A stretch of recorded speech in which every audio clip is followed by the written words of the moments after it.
Hello, welcome to Silicon Valley Innovation Center. I'm Rahim Rahimtullah, the SVIC brand ambassador. Today, we bring you an interview with Widya Mulyasasmita. She is the Chief Business Officer and a founding team member of Venn Biosciences. I'm very pleased to say that she is with us now. Widya, how are you today? Good, Rahim. How about yourself? Very good, very good. Very pleased to have you with us. I wanted to ask to start about your work, which is in the life sciences, I think, broadly speaking, but it's quite a wide field. So I was hoping you could narrow that down a little bit for us and just give us the brief summary of what life sciences is, what it concerns. Yes, what a great first question. So if you think about life sciences, a lot of people immediately think about healthcare. And a lot of people immediately think about pharmaceuticals and medical device industries. But in my view, life science is so much broader than that. In fact, it's one of the two major natural science arms, the other being physical science. So the way I see life sciences, they concern with the study of living organisms or anything that is derived from living systems. So you can start thinking about bigger scale things like the human organism itself, or you can start thinking about something that is more microscopic in level. So things like proteins, your DNA, RNA, I think all of the above are pertinent to life sciences. But I think more importantly, in terms of innovation, it's important to distinguish between basic life science versus applied life science. So basic life sciences are like biochemistry or biophysics, whereas applied sciences, I see things like bioengineering, biomaterials, genomics medicine, immunotherapy. So topics like those are applied life sciences. So very broad topic, very broad realm, and they start bleeding into tech as well. And we can feel that very real, in a real manner in Silicon Valley, because we have the tech people interfacing with the bio people to create something that is now called tech bio instead of biotech. Okay. So very broad topic, very exciting time. And where does Venn Biosciences fit in?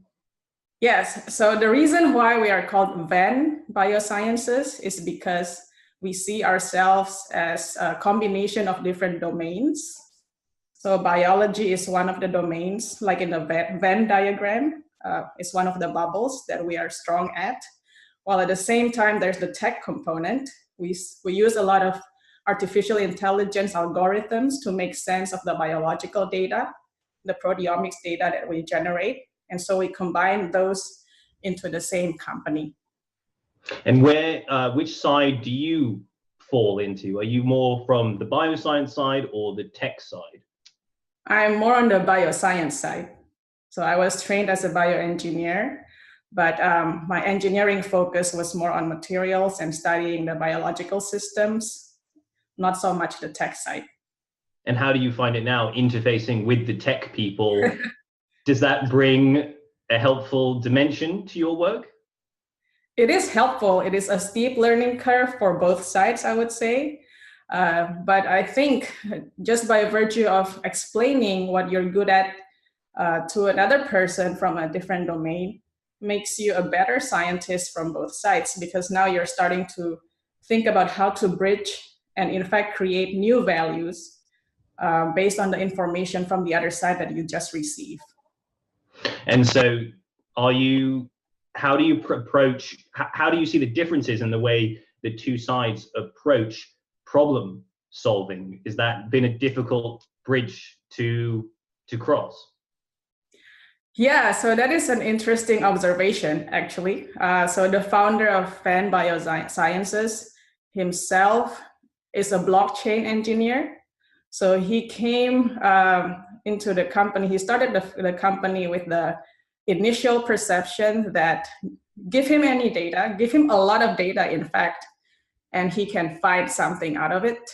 But very quickly, I think he realizes that biological systems don't really work that way. there are peculiarities that are not explainable by data yet.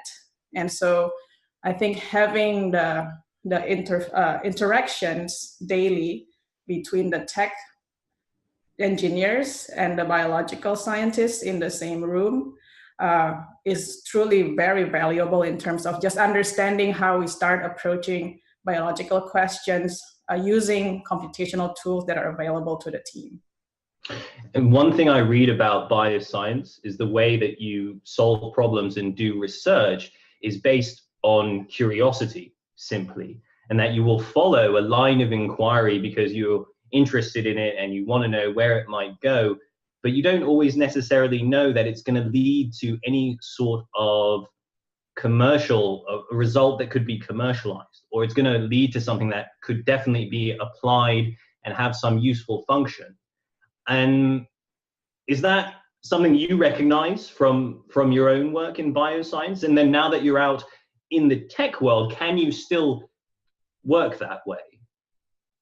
Yeah, so if we think about curiosity-based research, one thing that immediately comes to mind would be research in academia, in universities. And just like any other high-tech industry, biotech and life science relies heavily on academic research, where curiosity and just freedom to imagine things, concepts are very encouraged. Because without basic science, there will be no new technologies that can be discovered. So I used to do a lot more curiosity-based research when I was a graduate student at Stanford.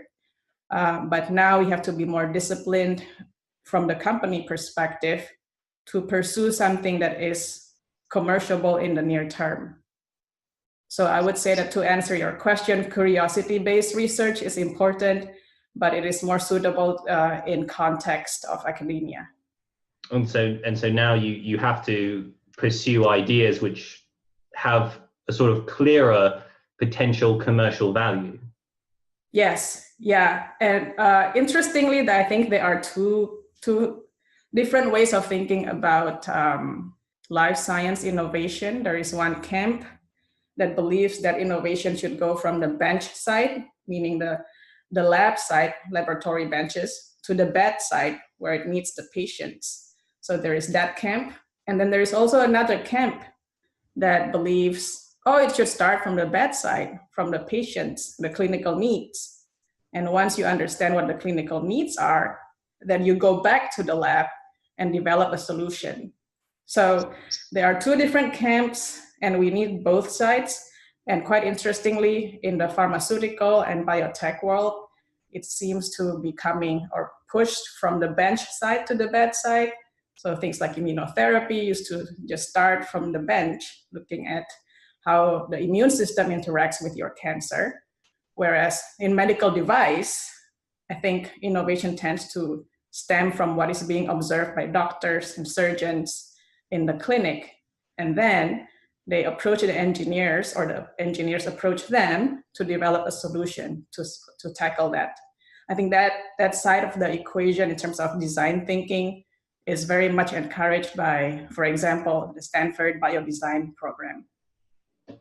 And what's your personal experience with those two different approaches? Where did you come from? Where did you find your interesting new solutions, or what were the problems that you tried to solve? Where did they come from? Yeah, so I was trained as a bioengineer, and the way at least the bioengineering field approaches problem tends to be very closely interlinked with what the clinical problems are. So for example, when I was a graduate student at Stanford, I was in the material science department, and we would partner with, for example, a cancer biologist or a stem cell biologist in the School of Medicine who wants to study or tackle a specific problem, and they came to the engineers to look for tools. So if we think about it that way, then it is really the intermarriage between what tools you have and you have developed as an engineer, plus what clinical problem there is. So it is a very dynamic process. I think that is becoming the norm now. The world of science and innovation is so porous. There is a lot of interchange between different kinds of experts. Do you see a lot of movement between the worlds of academia and the startup worlds, the commercial worlds? Do people sort of straddle those two areas? Yes, and I would say that observation is particularly acute in the Bay Area, where a lot of professors, for example, from Stanford, Berkeley, UCSF, they would go off for a while, leave their labs in university, and start companies, whether as part-time or some faculty members even spend a sabbatical trying to start new companies. So there is a lot of just flow of experts and also knowledge patterns along with that that go in and out of academia into industry. And what's the sort of relationship like with the business world? I mean, it seems to me like you might have academics, scientists who have great ideas and want to maybe start companies with them, but in the business world, those ideas might not be well understood. I mean, at the end of the day, those ideas need to be funded, but it strikes me that it could be difficult to find that funding if you're doing something which is not necessarily easy to explain, and the value of what you're trying to do may not be obvious to non-scientists or just to the general public.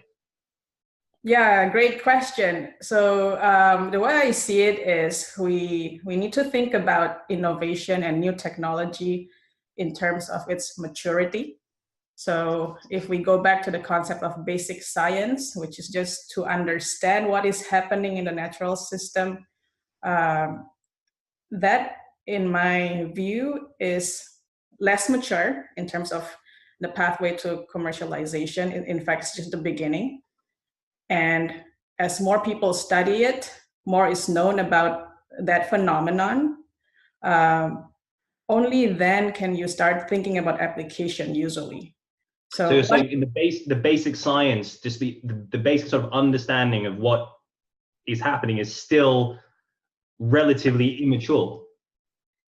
Understanding itself is on the early side of the maturity curve of translating basic science into something that is applicable in the commercial world. So I guess one good example might be the CRISPR technology. So back in the day when it was first discovered, nearly 20 years ago now, so CRISPR was initially just observed by biologists as a sequence between a bacteria's DNA that was involved in the bacteria's adaptive immune system to fend itself against viral attacks, for example. And at that point, you would be so surprised that, 10, 15 years later, the CRISPR technology could be used to genetically manipulate other living systems, mosquitoes for Zika elimination, for example.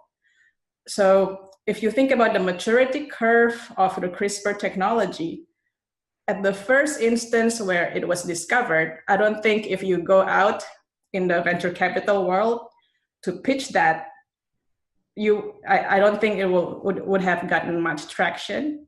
But once more scientists are studying the CRISPR system, and also with the Cas system where you can now start cutting and editing DNA, only then can people start seeing applications.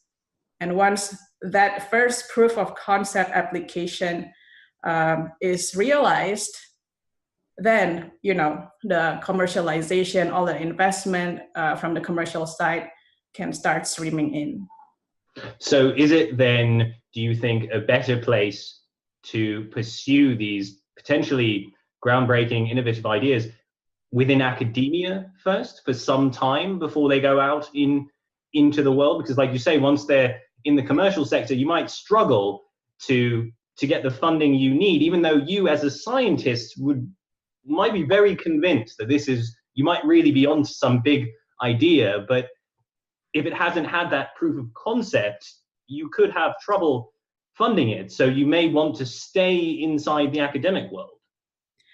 Yeah, so maybe to answer that question, it is helpful to think about the other side of the equation, meaning if you put yourself in the shoe of the investor, um, what would you have preferred? So if we think about investment in innovation and science, there is the government, and then there are venture capitalists, and then there are industry investors, strategic industry from corporate.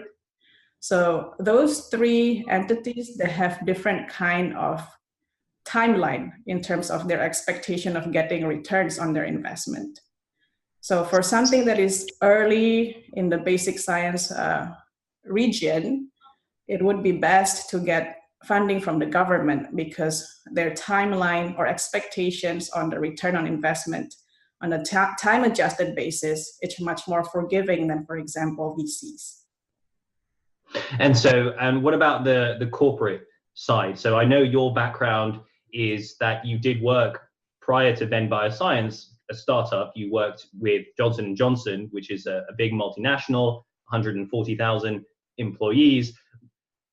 Perhaps not necessarily them specifically, but in the general case, what is their approach to innovation? And did you find that within a corporate context like that you do still have the resources to pursue innovative ideas, even if the commercial application of those may come much further down the line? Yeah, that is the age-old question. So the distinction between innovation done in the corporate setting versus in the startup setting. So a lot more corporate innovation teams have started thinking more like startups. However, I think there is a fundamental definition difference between innovation. If you think about it from the lens of a startup versus corporate, in corporate, you are usually subject to a higher level strategy, and you are, in a sense, confined to an existing infrastructure and also all the profit and loss expectations for your department. So innovation in a big corporate usually means that you have to do something better in the context of what is given to you in terms of strategy.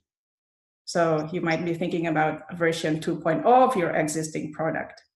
Now, it doesn't mean that corporations are just stuck with that kind of strategic infrastructure. A lot of companies, for example, Johnson & Johnson, where I used to work, they start thinking about creating new business lines. But sometimes that also means that they have to create a new startup to realize that, to free themselves from the existing boundaries of the core business. So one example is the joint venture that was created between Google and Johnson & Johnson. It's called Verb Surgical. And they are creating a new business, a startup essentially, that looks at robotics because it is a different business model from what either of those big companies are used to on a day-to-day basis. Whereas in a startup, you are, by definition, expected to create a new category for yourself. You have to challenge yourself to break the rules in a sense so that you can innovate and create something that is more efficient and better than any other players that you know. So very different definitions. And for you then, going into a startup, was that part of your thinking that you wanted to sort of break away from those established infrastructures, if you will, and really just try to define something completely new? That's partially it, yes. And also the speed of innovation is faster in a startup, and that is driven partially due to the resources that you have being somewhat limited. So you have to be mindful about how you allocate resources so that you can achieve higher value within the shortest amount of time possible.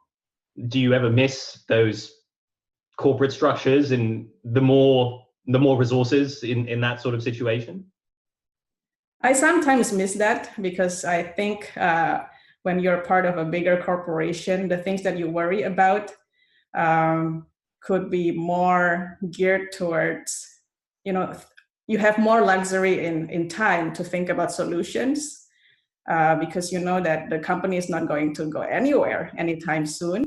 Whereas in a startup, I think you need to be more creative in terms of how you get your next set of resources, and also how you engage with what you have to do what you want to achieve. I was thinking to say that maybe working in a startup, in some sense, it makes you sharper because you do have to do more with less, potentially. Yeah, I believe that. Actually, you become more disciplined. And also, being in a startup gives you the flexibility to engage directly with what you need at that point. So, for example, in hiring, you are not really bound by, okay, so now I have to create a requisition. I need to make sure that the person is truly needed for many years to come. Whereas in a startup, I think you are more flexible in terms of how you engage different kinds of expertise to create something that is quite atypical in a corporate setting.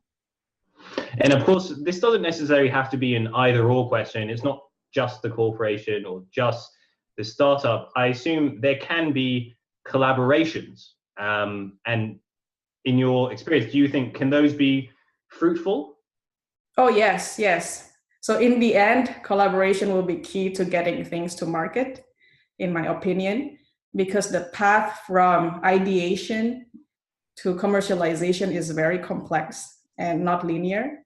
And in the beginning journey of innovation, I think startups would provide higher expertise level, but startups have limited view or understanding of the true business perspectives of the industry. For example, pricing information, and also channels to commercialization, how to deal with the regulators. I think those things are more in the domain of big corporations. So if you combine the two sides of the coin together, that's how you can ensure that any invention can make it safely to the commercial world. And so you mentioned before that example of Google, Johnson & Johnson coming together, but then making a startup, which is a third entity, but presumably being able to draw upon the resources of the two bigger companies. And do you think that overall, though, that kind of interaction between the two sides, the corporate and the startup, is, I mean, do you feel like is it risky in some senses? I suppose the two different sides could get in each other's way. Yeah, probably. But I would trust that the two companies would also govern the startup in a way that gives them flexibility without over encroaching. But it is beyond my knowledge in terms of how they govern that particular example. Sure. But I suppose in the general sense, there's a balance to be struck in that way, so that neither side would stifle the other, I suppose. That's right. Yep. And it also affects how you attract talent to that particular startup. If you become too stifling, then what is the difference between yourself as a startup, air quotes, and the big corporates themselves? And for example, in Venn Biosciences, is that something that you're sort of aware of, that you tried not to go into too much into that sort of corporate path? Yeah, so we are very young. We are about 11 people today. And so that kind of big corporate mindset is so far away from our culture today. And I suppose that's a good thing. That is a good thing, if you can manage it well. Indeed. Widya, we're almost out of time, unfortunately. So I think just as a final question, I want to ask you, maybe just step back a little bit, think about life sciences in a broad sense. One quote I read about the field was that it would be impossible to overestimate the impact of life science on humanity. And that's a very grand statement, but I'm just wondering if you, as someone working in this field, do you take ideas and concepts like that, and do you find that motivates your work as much as wanting to make a success of your startup in a commercial sense as well? But do you also have this sort of grand vision for humanity somewhere in your mind? Yes, very much so. So I came into the field to begin with because of that dream. And it is a very exciting time that we live in today, because now you have not just life sciences, but as we discussed earlier, the involvement of technology to support life science will enable so many more innovation, thinking, and also products for the lives of many more people and patients around the world. And because of this combination of tech and biology, I believe that some of the technologies will start leapfrogging other technologies in remote places of the world. And that vision is really motivating to me. Wonderful. Well, Widya, it sounds like a really exciting field, and there's a lot to come still. And no doubt we will be seeing some wonderful innovations. But for today, that's where we'll have to wrap things up. So thank you very much for joining us today and for sharing your insights. Thank you, Rahim. Thanks for having me. To our viewers, thank you for tuning in and for being with us today. Do join us again, because we're going to be having another interview in a week's time with Radhakrishnan NR, who is the head of the FinTech practice at Rapid Value, next Tuesday, 9 a.m. Pacific time, 6th of November. I hope you'll be able to join us then. For today, that's where we're going to wrap up. So from me, from my guest today, Widya Mulyasasmita, goodbye.